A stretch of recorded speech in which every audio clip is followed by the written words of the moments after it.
కాలంలో తెలంగాణ రాష్ట్రం మీద పడి తెలంగాణ రాష్ట్ర ప్రజల సొమ్మును పందికొక్కుల్లాగా మేసి అడ్డంగా బలిసి ఈరోజు కోటీశ్వర్లైన మీరు తెలంగాణ ప్రజల గురించి మాట్లాడే హక్కు మీకు లేదు. ఎందుకంటే తెలంగాణ ప్రజలకు మీరు చేసింది శూన్యము. అమరులైన వాళ్ళ గురించి పట్టించుకున్నారా? అమరుల కుటుంబాలకు ఏమన్నా చేశారా? జైళ్లలో పోయిన వాళ్ళకి ఏమన్నా చేశారా? ఉద్యమాలలో పాల్గొన్న వాళ్ళకి ఏమన్నా చేశారా? ఎవరికి ఏం చేయలేదు. ఉద్యమాల్లో పాల్గొన్న వాళ్ళని ఒక్కొక్కరిని మీ పార్టీల నుంచి బయటికి పంపించి ఉద్యమానికి వ్యతిరేకంగా పోరాడిన వాళ్ళని తీసుకొచ్చి మీ పార్టీలలో అందలం ఎక్కించి వాళ్ళందరూ కూడా ఈరోజు కోటీశ్వర్లు అయిన తప్పితే అసలు ఉద్యమకారులు ఎవరు కూడా ఈరోజు బాగుపడలేదు. అటువంటి పరిపాలన మీరు అందించి అడ్డంగా ప్రజాస్వామ్యను దోచుకొని తిని ఈరోజు దొంగల్లాగా తిన్నారు కాబట్టి ప్రజలు మిమ్మల్ని బయటికి పంపించి మమ్మల్ని ఈరోజు అధికారంలోకి తీసుకొచ్చారు. కాబట్టి ఇది గమనించి మాట్లాడితే బాగుంటుందని కేటీఆర్ గారికి హెచ్చరిస్తాము. సబ్స్క్రైబ్ చేయండి.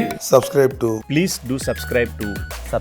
Please like, share and subscribe to top Telugu TV. Top Telugu TV. Top Telugu TV.